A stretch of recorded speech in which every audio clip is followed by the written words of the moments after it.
Baik, kita mulai perkuliahan pada hari ini. Perkuliahan perdana manajemen sumber daya manusia lanjutan. Baik, bismillahirrahmanirrahim. Assalamualaikum warahmatullahi wabarakatuh. Waalaikumsalam warahmatullahi wabarakatuh. Waalaikumsalam warahmatullahi wabarakatuh. Bisrohli sadri wa yassirli amri wahlul 'uqdatam min lisani yafqahu qawli. Semoga kita semua diberi kesehatan, keselamatan, dan rezeki yang melimpah agar kita semua dapat menjalankan aktivitas kita secara lancar dan baik. Ya. Jadi mungkin rekan-rekan sekalian ini telah mendownload materi ya pada aplikasi SIMAK. Jadi di sini merupakan pertemuan perdana untuk mata kuliah manajemen sumber daya manusia lanjutan kelas manajemen manajemen semester 7 ya. 7F ya kalau tidak salah. Oke. Iya, Pak. Jadi pada pertemuan perdana ini kita akan mereview sedikit tentang manajemen sumber daya manusia yang telah dipelajari sebelumnya pada semester lalu. Ya.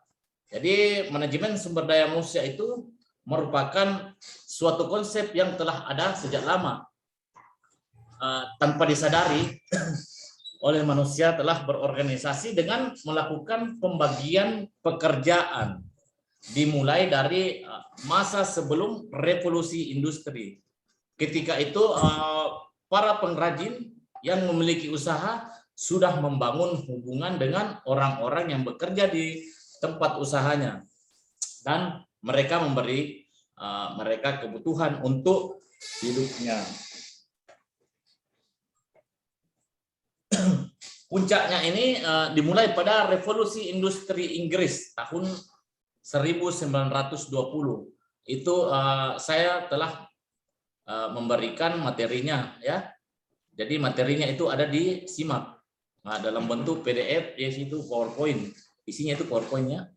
Nah, jadi ada ilustrasi gambar di situ. Revolusi industri Inggris itu dimulai pada tahun 1920. Pada saat itu produksi industri secara besar-besaran massal menyebabkan akan kebutuhan sumber daya manusia semakin meningkat sehingga perlu adanya manajemen sumber daya manusia yang dikelola dengan baik. Bertolak dari hal tersebut, maka lahirlah sebuah konsep tentang manajemen sumber daya manusia.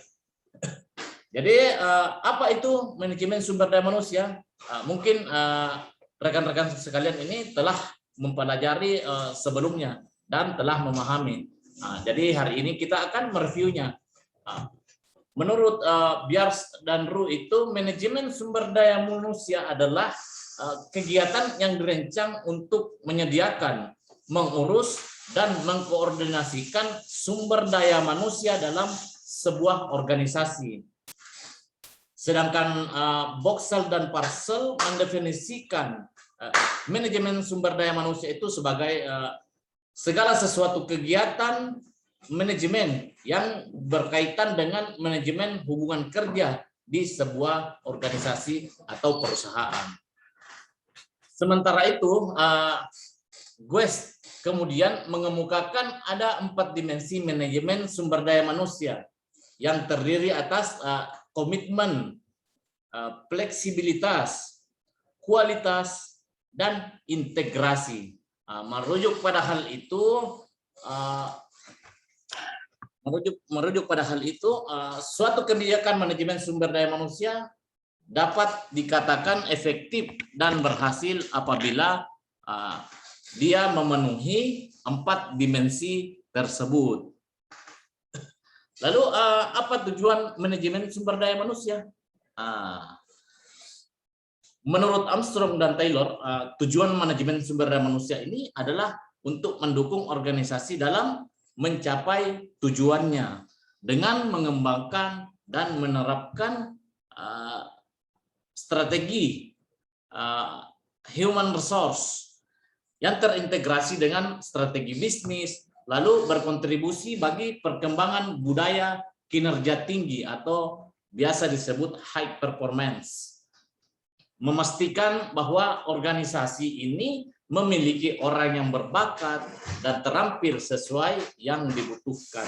Lalu menciptakan hubungan kerja yang positif antara manajemen dan pegawai serta iklim yang saling percaya dan mendorong penerapan pendekatan etis terhadap manajemen manusianya.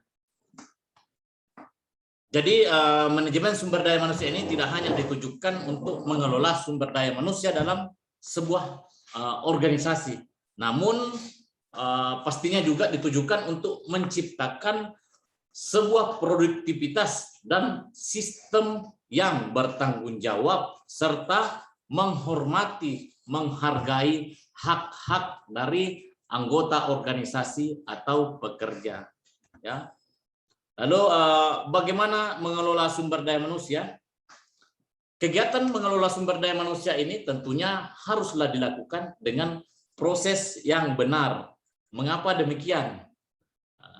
Pastinya agar seluruh kegiatan pengelolaan MSDM ini dapat berjalan secara sistematis melalui jalurnya dengan tujuan memudahkan pengelolaannya. Di samping itu, dengan mengikuti proses pengelolaan yang benar, maka pencapaian tujuan akan semakin mudah untuk dicapai. Proses pengelolaan tersebut kita kenal dengan fungsi manajemen. Dan saya yakin pada pertemuan-pertemuan lalu, di semester lalu itu, adik-adik, rekan-rekan sekalian ini telah mempelajari tentang fungsi manajemen. Tapi hari ini, karena pertemuan pertama, kita akan mereview kembali apa fungsi dari manajemen sumber daya manusia. Jadi, fungsi pertama dari manajemen sumber daya manusia adalah job analysis. Ya. Jadi, job analysis ini merupakan kegiatan yang berfokus untuk mengumpulkan informasi yang berkaitan dengan kebutuhan sebuah pekerjaan. Job analisis ini disusun dengan jabatan yang ada pada struktur organisasi dalam sebuah perusahaan. Penyusunan job analisis harus dilakukan secara tepat dan teliti. Tujuannya ini agar apa yang seharusnya dikerjakan dapat terakomodasi secara menyeluruh. Lalu setelah job analisis disusun, maka langkah selanjutnya adalah perencanaan sumber daya manusia atau human resource planning. Dalam merencanakan sumber daya manusia, hal utama yang menjadi perhatian adalah job analysis. Dalam hal ini menempatkan orang-orang dalam jabatan yang disediakan. Pastinya berdasarkan kebutuhan, ya.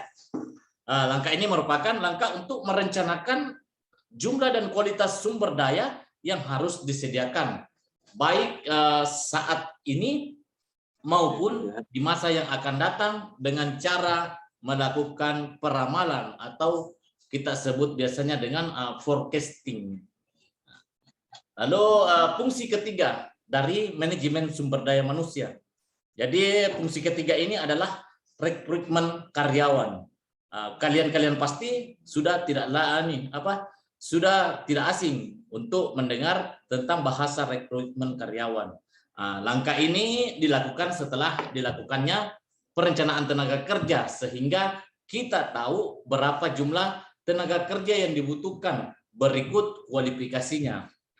Rekrutmen ini dilakukan dalam rangka memperoleh dan memiliki sumber daya manusia yang berkualitas dan loyal terhadap sebuah organisasi atau perusahaan. Jadi sumber daya manusia yang loyal dan berkualitas sangat menentukan maju mundurnya sebuah usaha. Kebutuhan tenaga kerja secara mudah diadakan apabila jumlahnya sedikit dan dapat diisi dari orang dalam perusahaan. Namun, apabila jumlahnya yang dibutuhkan itu banyak atau memiliki persyaratan khusus, maka perlu diisi oleh orang luar perusahaan melalui jalan rekrutmen.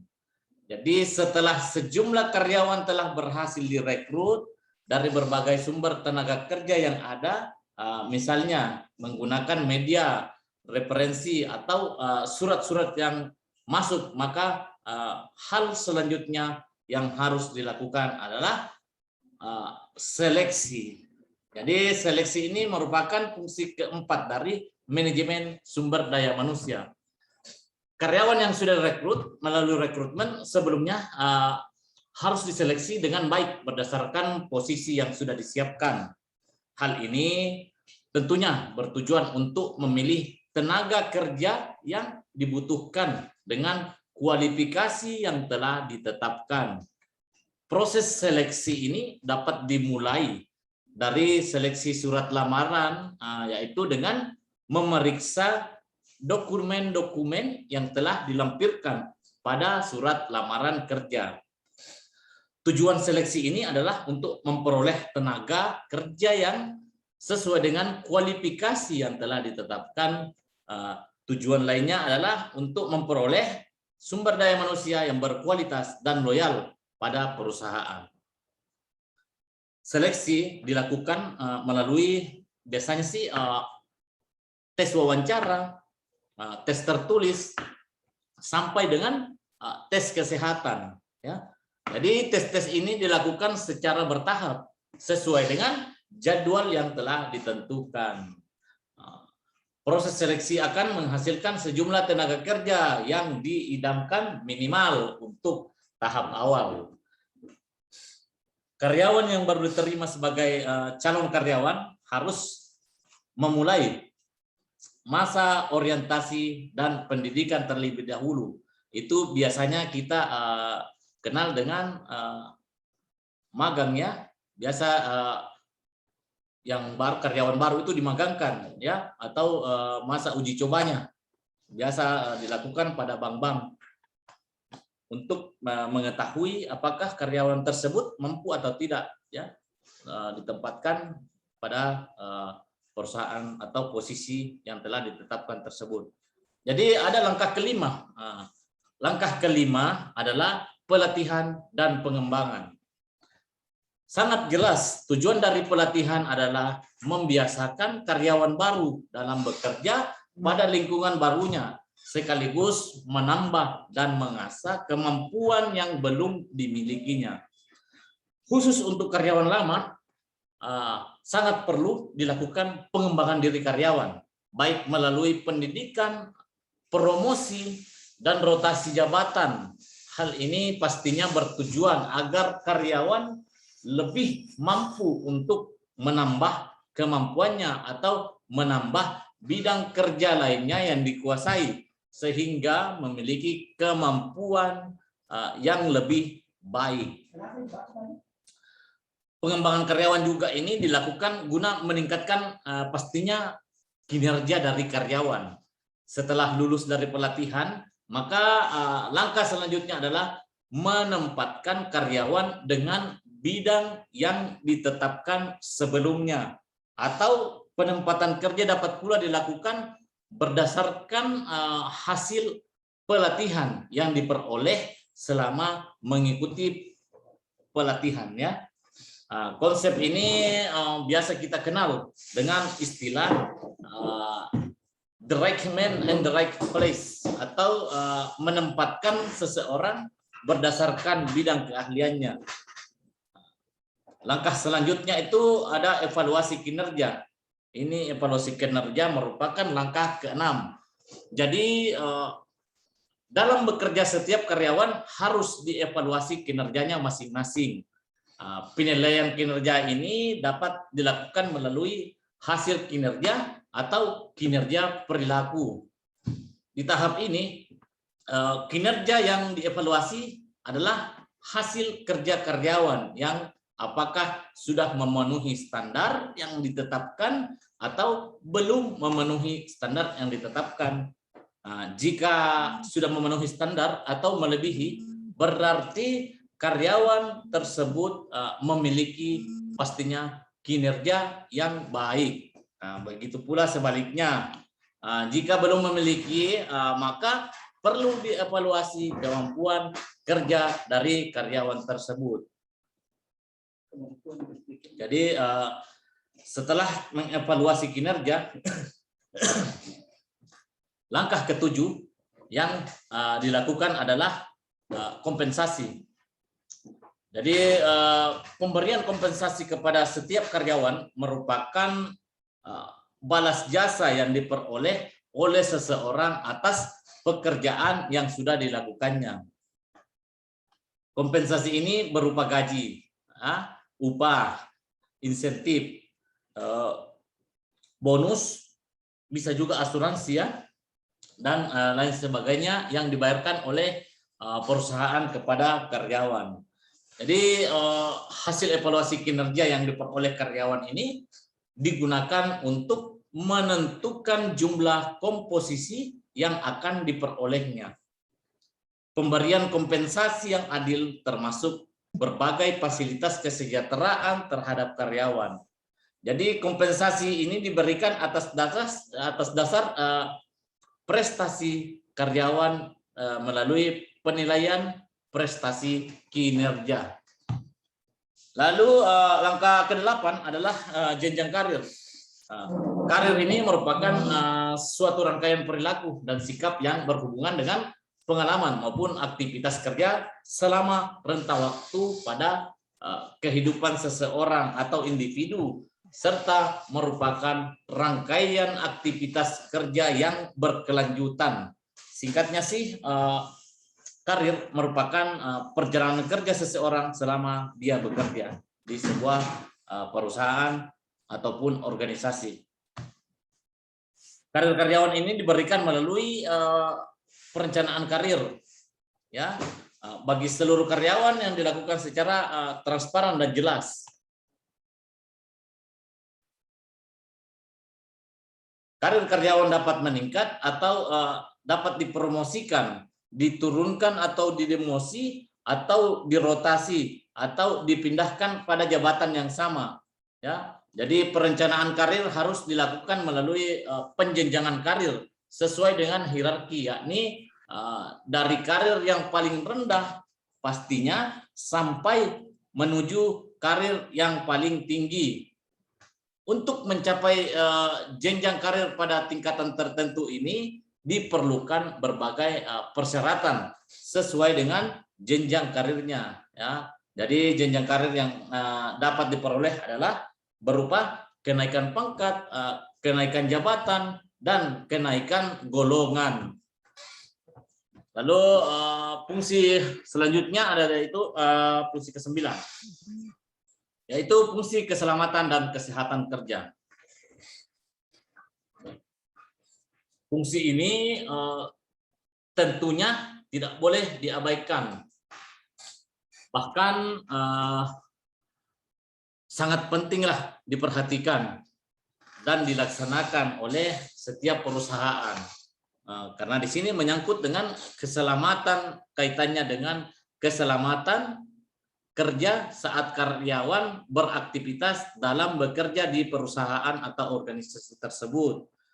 Dalam menjalankan aktivitasnya, karyawan harus mengutamakan keselamatan dirinya dan tentu juga keselamatan aset dari perusahaan tersebut.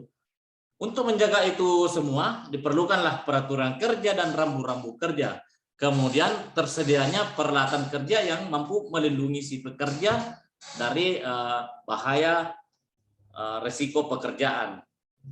Demikian pula dengan kesehatan kerja, ya, berhubungan dengan kondisi si pekerja dan kondisi lingkungan kerja. Keduanya ini haruslah memenuhi atau harus sering berhubungan persyaratan keselamatan dan kesehatan kerja yang telah ditetapkan. Keselamatan dan kesehatan kerja ini menunjuk kepada kondisi-kondisi fisik dan mental karyawan yang diakibatkan oleh lingkungan kerjanya. Kondisi fisik ini meliputi penyakit yang ditimbulkan akibat pekerjaan dan kecelakaan kerja selama bekerja. Untuk menjaga keselamatan karyawan, maka perusahaan perlu menyediakan asuransi peralatan kerja seperti kita contohkan kalau perusahaan itu wajib diberikan masker, helm, dan pakaian kerja yang memadai sesuai dengan lokasi pekerjaannya. Dan pastinya juga akan diberikan lingkungan kerja yang bersih sehingga mampu menimbulkan rasa nyaman dan aman kepada seluruh karyawan ketika mereka melakukan aktivitas dalam bekerja. Fungsi ke-10 adalah hubungan industrial. Jadi ini juga sangat penting. Hubungan industrial ini merupakan fungsi manajemen manajemen sumber daya manusia yang digunakan untuk menjembatani kepentingan antara kedua belah pihak, ya, antara karyawan satu pihak dan pastinya manajemen di pihak yang lain. Di sini pihak karyawan akan diwakili oleh yang biasa disebut serikat pekerja, ya. Dalam hal ini, jika terjadi perselisihan antar pekerja dengan manajemen, maka haruslah diselesaikan oleh berbagai pihak yang berkepentingan, termasuk pemerintah melalui hubungan industrial. Salah satu tujuan dari hubungan industrial ini adalah untuk menyeimbangkan antara hak dengan kewajiban masing-masing pihak, ya.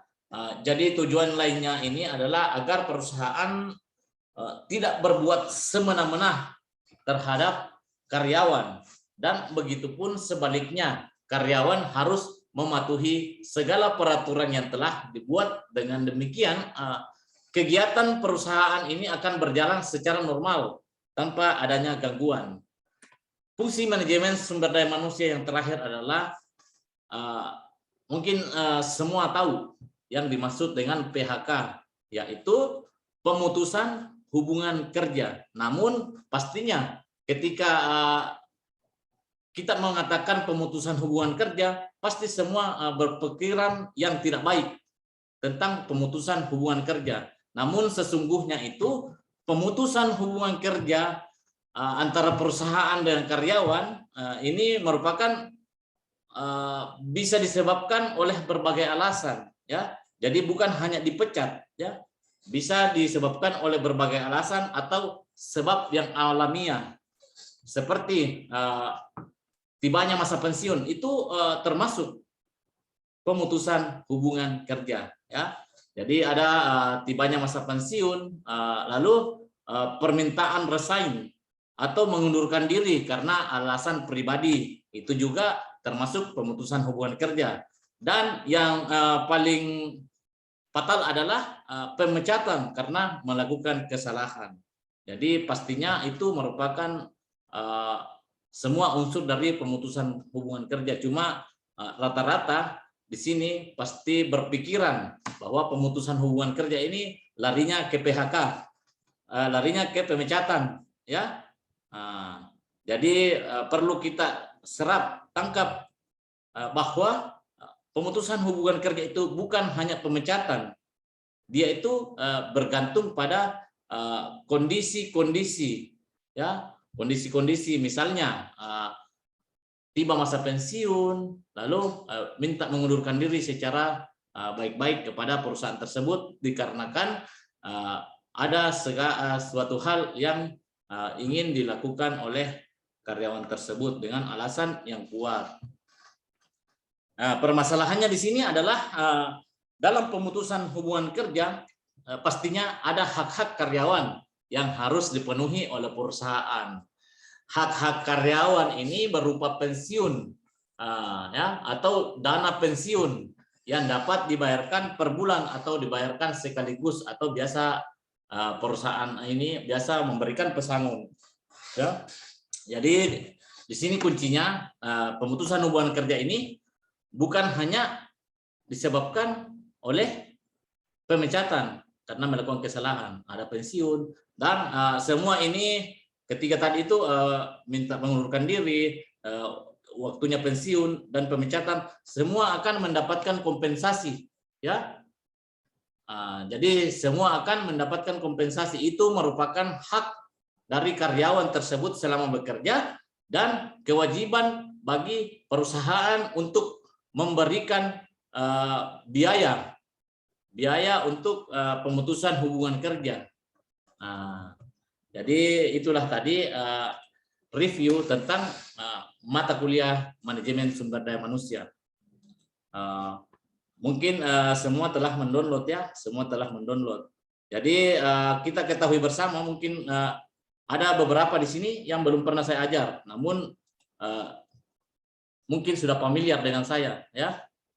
Jadi di dalam rundown perkuliahan kita nanti ini kita akan menyelenggarakannya 8 kali secara online ya, secara online berdasarkan keputusan dari hasil rapat yang kemarin akademik turunkan ke dosen-dosen, bahwa untuk saat ini kita masih melaksanakan atau menyelenggarakan proses perkuliahan secara daring. Namun saya memberi penawaran kepada rekan-rekan sekalian ya, bagaimana bentuk dari perkuliahan kita ini, maunya rekan-rekan sekalian. Mohon yang ingin menjawab silakan. Saya ada penawaran nih. Saya menginginkan, atau dari saya, saran dari saya, hari ini dan pekan depan kita melaksanakan Zoom ya. Lalu pekan depannya kita hanya mendownload materi dan mengkomentari YouTube dengan video yang saya buat. Begitu selanjutnya sampai 8 pertemuan. Tapi itu kembalinya kepada kesepakatan kita hari ini, karena ini merupakan pertemuan perdana. Ya, kita ketahui ini merupakan pertemuan perdana. Jadi hari ini sebaiknya kita membuat kesepakatan bagaimana bentuk pertemuan dan bagaimana konsekuensinya terhadap pemberian nilainya nanti. Karena sudah jelas di materi saya yang saya upload pada SIMAK, di situ ada kontrak kuliahnya. Jadi ada di situ kewajiban-kewajiban yang harus dilakukan mahasiswa, dan itu adalah aturan umum yang berlaku di kampus ini. Ya, sekarang saya meminta beberapa masukan dari rekan-rekan sekalian, bagaimana maunya bentuk perkuliahan agar kita semua ini nyaman berkuliah, saya nyaman memberikan materi, dan kalian nyaman menerima materi. Silakan. Silakan, ada yang ingin ini tambahkan. Sebelum ini nih habis waktunya, mau habisin waktunya Zoom.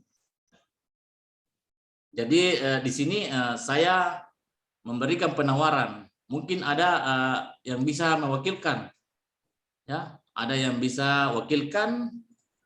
Jadi hari ini kita berfokus kepada bagaimana penyelenggaraan kuliah kita nanti ke depannya, karena tadi saya sudah memberikan sedikit pengantar tentang review manajemen sumber daya manusia.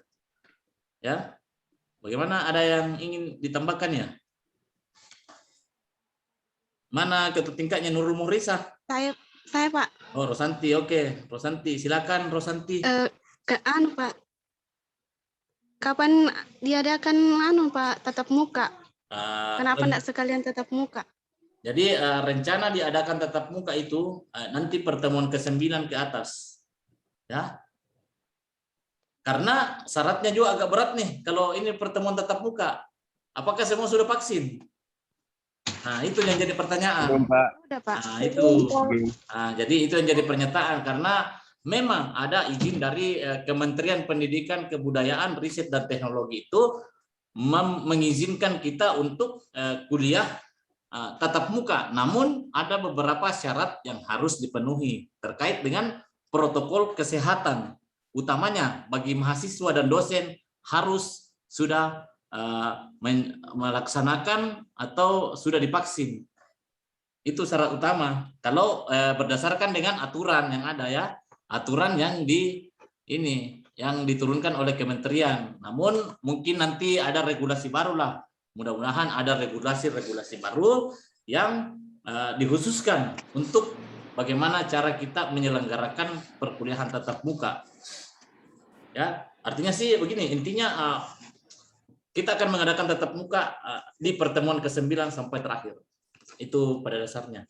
Tinggal menunggu penetapan dari kampus, karena sementara ini kampus juga masih dikerja. Oke, ada pertanyaan lain? Saya Pak. Silakan. Bagaimana? Ya Pak, bisa didengar suaraku Pak? Ya bisa. Bagaimana kalau misalkan nanti Pak ada yang terlambat masuk karena mungkin tempat tinggalnya kurang bagus jaringannya Pak?